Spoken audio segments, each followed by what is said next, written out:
Hey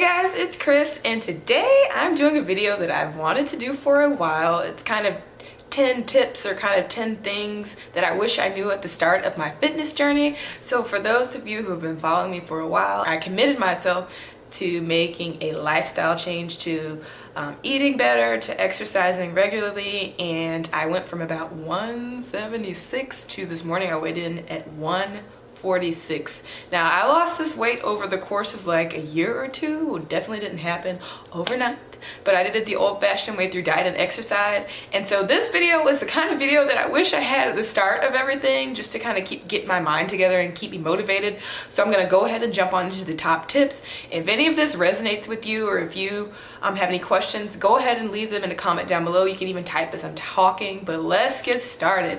And if you see me looking down at my phone, I did write down my tips. So the first tip or thing I would have given myself, piece of advice I would have given myself, is to find your why and get your mind together. So I say that because some people want to lose weight for their kids, or they want to lose weight to look better, or they want to lose weight, you know, for whatever reason. Or even if weight loss isn't your goal, they want to get fit because they want to be stronger, or they want to be able to do pull-ups, or they want to run a marathon, or whatever it is. Find your reason, but that reason really and truly should have something to do with you. You want to do it for yourself. You don't want to do it for other people, because people come and go, you know?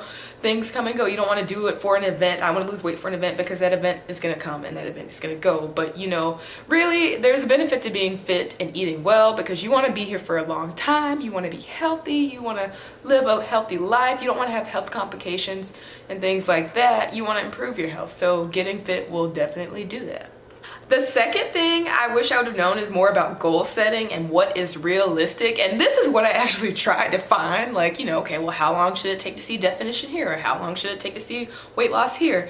You see so many quick and easy fixes like, oh, eat this for 10 days and you'll lose 50 pounds, or, you know, things like that. But you want to have realistic expectations. So I don't know about you guys, but I'm the kind of person, I like to eat, okay?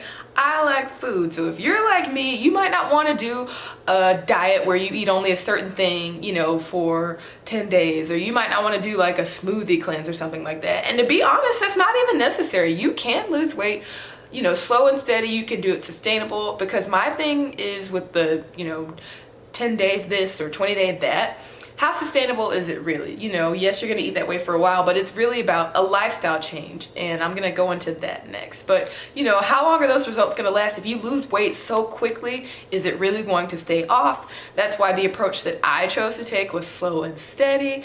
You know, eating what I still like, being able to eat and not starve myself, because it's not fun. So I kind of touched on this, and the third thing I wish I would have really understood at the beginning is diet versus lifestyle change, okay?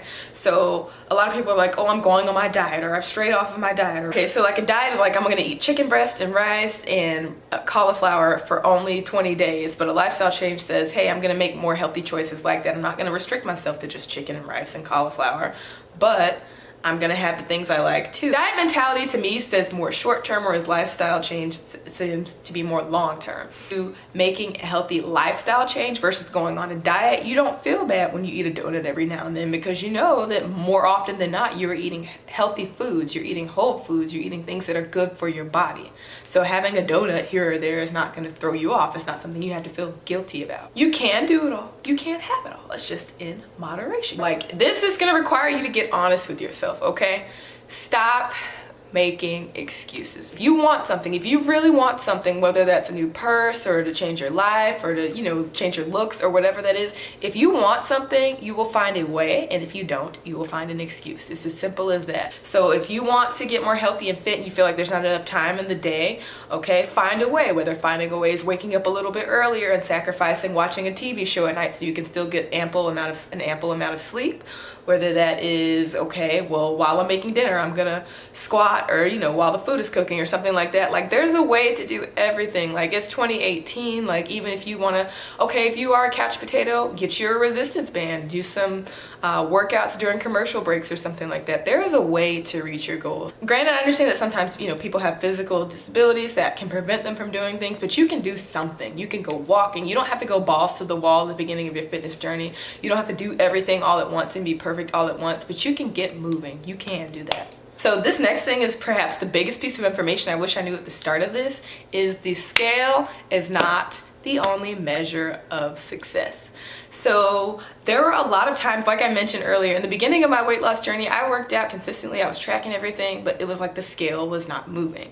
And so sometimes your body composition will change. And so what that means is the number on the scale may not move, but you are swapping out fat for muscle. So of course, you know, the number will still stay the same and you might not see the scale move. And don't let that discourage you. You've got to be consistent. You've got to keep going, because even if, let's say that you really do plateau, let's say that you're not going to lose any more weight, you still want to keep going. You know how they say, if you don't use it, you lose it. Like you don't want to get stiff. You want to be able to have the flexibility. Hey, let's say you stop losing weight, but you can run a mile. You want to still be able to run that mile. You want to be able to improve on that. Like weight isn't everything.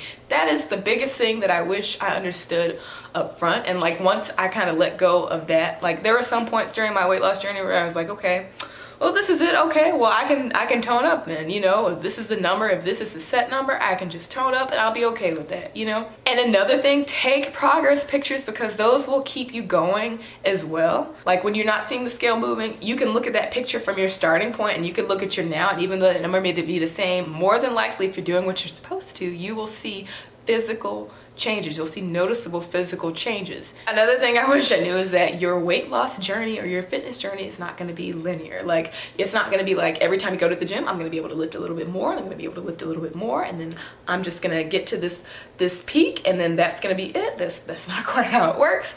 It's not going to be, okay, well, if I lose 1 pound a week, you might lose 1 pound a week at first, but eventually that's going to stop as your body kind of adapts to your activity level and the things you're eating, and that's okay. You might need to change it up. You might need to change up your macros. You might need to change up what you're eating, but have realistic expectations. Just reward yourself, and not necessarily with food items, but like, let's say it can be something like, okay, if I complete 5 workouts this week, I'm going to treat myself to a new pair of gym leggings. Or if I complete a month of consistent workouts, you know, I'm going to treat myself to a new pair of sneakers. Or make goals like that, because that'll keep you motivated to keep going. Don't compare yourself and your fitness journey to others. Like I do like to watch people's fitness stories and use that as inspiration, but not to the point where it's like, God, I wish I was like that, or I wish, you know, that was me. Let other people's journeys inspire you, but don't let it make you feel inadequate or like you're not doing enough, because everybody is different. Some people can eat all the food in the world and not gain weight. I'm not one of those people.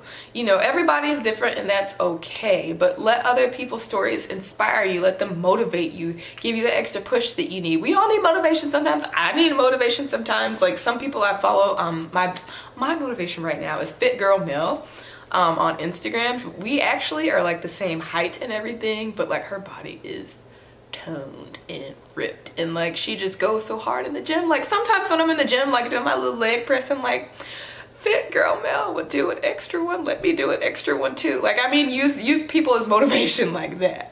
Be consistent. You might not see results immediately. You might not see results after weeks or months even, but keep going. I've heard stories, Amy, I think it's Amy Nicola here on YouTube. She was saying how she worked out for like a month or 2 and didn't see results, and then one day all of a sudden it just came off. Like I said with me, it took a few weeks, like the number didn't move, but then things did start to change. Be consistent. Commit to being consistent, because nothing but good can come from it. Yeah, your number might not change, but you'll get stronger. You'll be able to run that mile a little bit faster. You'll be able to run a 5K. You're going to improve. But don't start Monday. Don't say, I'm going to start tomorrow. Start right now. Start at your next meal. If you fall, if you make a bad food choice, that's okay. Don't beat yourself up about it. Let me tell you this. If you mess up, if you feel like you messed up, or you ate horribly, or you ate too much one day, don't say the next day that you're gonna like really restrict your calories. Just start new. Give yourself some grace, okay? Give yourself a clean slate, because that's what it is. It's a new day, it's a clean slate. Start over, hit your macros, hit your calories and your targets for the next day, and just keep going. Don't stop. You might fall down, you might stumble. You're gonna make mistakes. I'm not gonna sit here and lie to you and act like I don't eat a whole box of Skinny Cow ice cream bars in the middle of the night sometimes. But does that stop me? No. Like I said, we're all human. We're all gonna make mistakes. Don't give up. You can do it. You can do this. You got this. Alright, so that's all. Hopefully this video isn't too long, but I just wanted to inspire you guys. I just wanted to motivate you guys, kind of have like a, you know, heart to heart here. Yes, it can be difficult. It can be difficult. It can be easy too, though, if you let it be. Alright, I'll see you guys in the next video. Bye!